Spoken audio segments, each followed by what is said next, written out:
Bonsoir et bienvenue sur la chaîne Le Culte du Dé. Alors aujourd'hui un petit voyage dans l'univers de Lovecraft avec la présentation de la première boîte d'extension de Horror à Arkham, le jeu de cartes.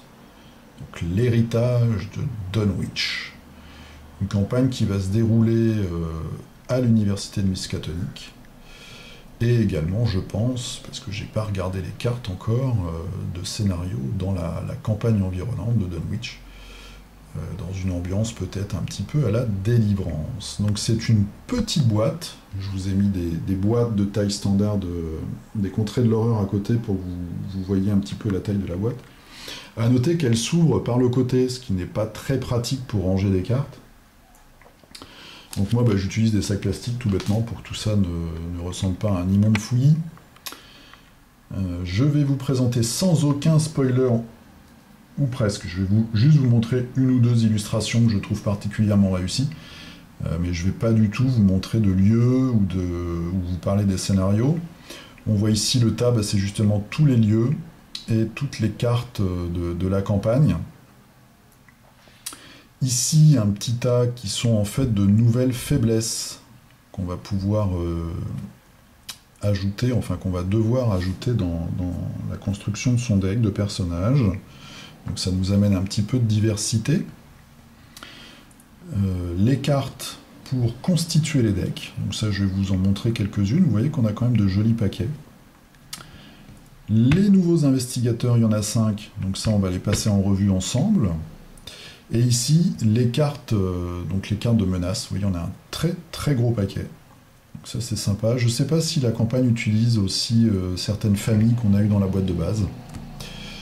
Je n'ai pas regardé, là je vais juste vous montrer deux illustrations et puis les petites cartes des 5 investigateurs. Alors je vais commencer justement, parce que ça me fait très plaisir, des illustrations que moi je n'avais jamais vues dans les jeux de cette gamme-là. Bon, en même temps j'ai que les contrées de l'horreur, donc ça limite un petit peu. Mais je trouve que c'est vraiment, là on arrive dans une espèce de...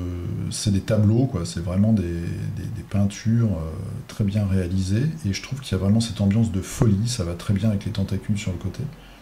Ça me plaît énormément, ça va avec l'époque, et je trouve que là on est vraiment très proche de l'ambiance de Lovecraft. Je vous en montre une deuxième. Voilà, celle-ci, là on est vraiment dans une espèce de collage, de cubisme fou et en même temps de réalisme. On voit un personnage complètement désarticulé, décomposé, et puis des motifs décoratifs qui font assez art nouveau. Donc j'aime vraiment beaucoup l'esthétique de ces nouvelles cartes. Voilà, je voulais juste vous montrer ces deux-là, parce que je trouve qu'elles sont particulièrement réussies. Avant de vous montrer les personnages, je vais vous montrer quelques-unes des nouvelles cartes des decks de personnages. Donc on a juste une nouvelle carte en fait pour les neutres, c'est le Kukuli. Kukuli, c'est cette arme, ce poignard recourbé.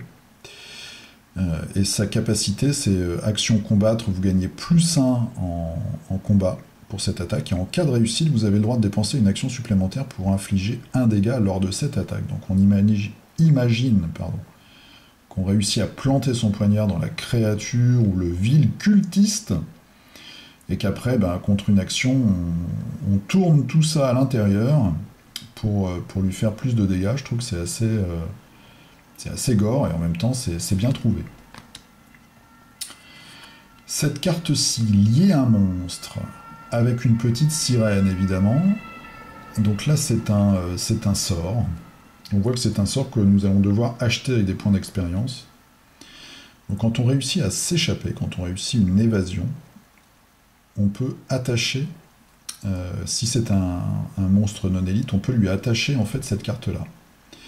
Et ensuite, quand l'ennemi attaché devra se redresser, on fait un test à 3 c'est pas très élevé, et en cas de réussite, l'ennemi attaché ne se redresse pas. Donc en fait, on va enfermer une créature dans une espèce de cage magique. Ça m'intéresse beaucoup parce que ça veut dire qu'avec des petites mécaniques comme ça, on arrive à faire des choses qui sont assez scénarisées dans les actions, et je trouve ça vraiment sympa. Alors, pour le deck des truands, qui est mon préféré, on a les gros bras embauchés, là aussi une carte qu'on va devoir acheter contre l'expérience. Donc ce sont des alliés, mais ce sont aussi des criminels, on va gagner +1 en force. Et là aussi, il y a un petit côté scénarisé de la carte. Forcé à la phase d'entretien, vous devez payer une ressource, ou alors on doit défausser cette carte. Donc voilà, c'est vraiment, on va embaucher des truands, et on va devoir les payer de tour en tour, sinon bah, ils nous laissent tomber, ils n'ont aucun honneur. C'est vraiment des...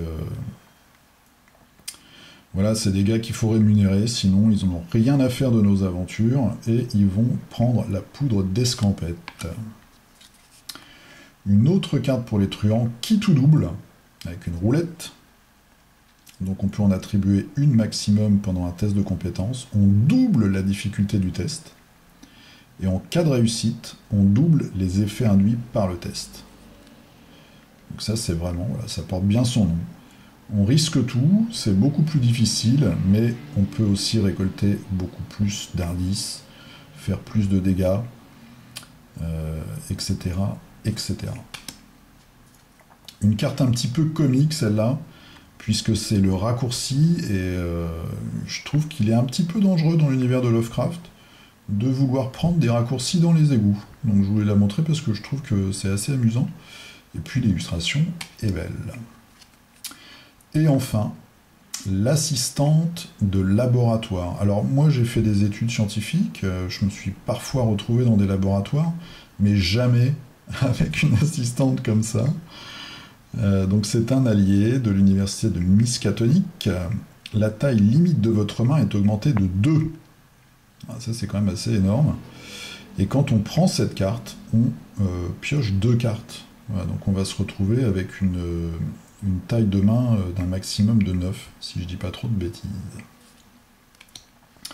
Voilà, donc on a tout un tas de cartes, évidemment, de tout niveau, pour toutes les grandes familles qui vont constituer les decks de départ, et puis les decks évolués de nos personnages.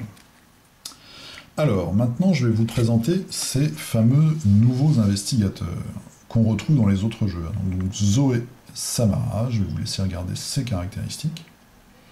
Donc elle, son truc, ça va être la poursuite et le désengage de monstres. Donc après un engagement, on va gagner une ressource. Donc vous allez voir évidemment les caractéristiques, les pouvoirs spéciaux et les cartes spéciales évidemment sont liés dans leur interaction. Pardon. C'est l'hiver. Si on pioche un signe des anciens, on gagne un +1. Et si le test est réussi lors de l'attaque, on inflige un dégât supplémentaire. Je ne vais pas vous lire son petit texte de fleuve, ça je vous le laisse découvrir. Construction du deck, alors c'est un peu une nouvelle façon. Tous les nouveaux investigateurs vont avoir une famille, donc elle c'est gardien, où on va prendre des cartes de niveau 0 à 5. Ils vont tous pouvoir prendre des cartes neutres également de 0 à 5, et aussi 5 cartes de niveau 0 prises dans les autres classes. Donc on va pouvoir panacher beaucoup plus son deck de départ. Sa carte spéciale, la croix de Zoé. Donc la croix de Zoé, quand un ennemi devient engagé avec vous, on incline la croix de Zoé, on dépense une ressource et on inflige un dégât à cet ennemi. Donc une fois qu'on a la croix, bien sûr quand on est engagé, on gagne une ressource, c'est notre capacité, et là on la dépense et on fait un dégât de plus, donc on fait un dégât gratuit.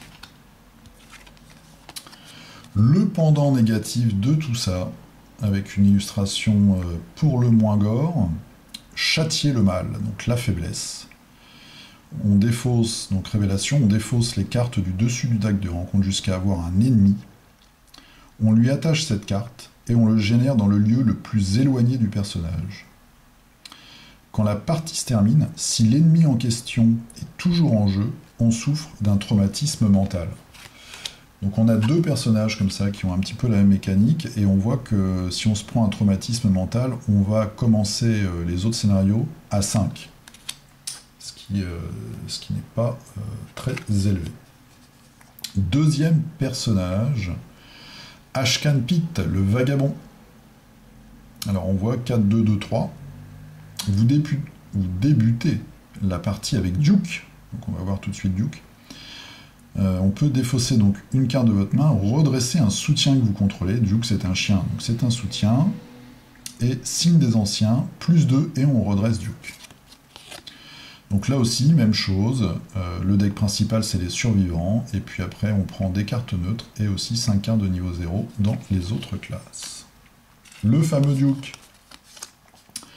Notre fidèle ami canin, le fidèle Molosse.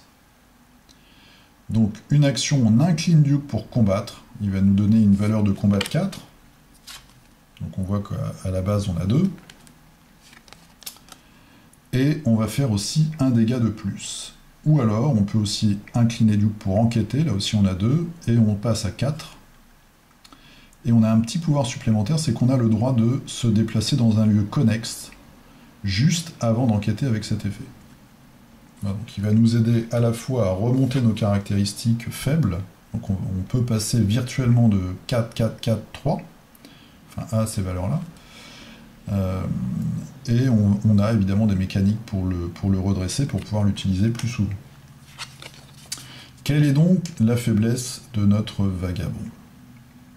En proie à des cauchemars. Inclinez tous les soutiens que vous contrôlez. Donc là, coup dur pour notre ami le chien. Et mettez en proie à des cauchemars en jeu dans votre zone de menace. Les soutiens que vous contrôlez ne peuvent pas se redresser. Et on va devoir dépenser 2 actions pour défausser cette carte. Voilà un petit peu ce qui se passe. Alors, ensuite, Jenny Barnes, la dilettante. Elle va jouer sur les ressources, donc un profil très équilibré. Elle gagne une ressource supplémentaire pendant la phase d'entretien, et en cas de signe des anciens, elle gagne un bonus de plus 1 pour toutes les ressources qu'elle possède. Elle utilise le deck des cartes truands, et comme les autres, neutres et autres classes. Sa carte personnelle, ça va être son duo de pistolets de calibre 45, les jumeaux de génie,